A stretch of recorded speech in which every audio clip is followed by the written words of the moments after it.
This fourth and final video is all about your role leading risk, compliance and other good board processes. It's actually not the board's job to do the compliance. It's the board's job to ask the questions and to make sure the processes are in place, and for management then to report to the board.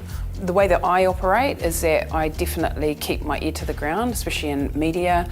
I watch and see what's going on in the Select Committee, in particular Māori Select Committee, so I see what is quite critical issues that are facing Māori. Hey, I'm big on social media, so I watch and see like key Māori influencers and understanding what they are talking about so that I can stay abreast of critical issues in Māori media. The main one is to oversee and protect the organisation's purpose or vision, its values and its resources, so that's a really important part of the board's responsibility. The board is also responsible for representing the interest of the stakeholders actually that are affected by the organisation within the context of the purpose, and sometimes organisations forget that actually we've got a whole heap of people out there we report to.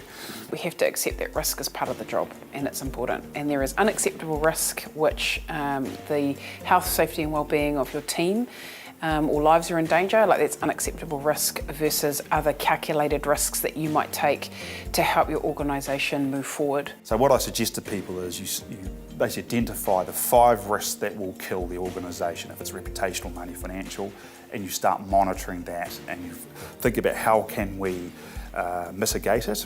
And even if someone says, I don't want to become an expert in investment markets, they have to be explicitly and openly prepared to rely on the other people around the table who are, because there's no excuse for not knowing. You're just as responsible whether or not you know or not. The content for these videos was created with the input of more than 30 experienced board chairs, based on their experiences and what they wished they knew when they got their first chair role.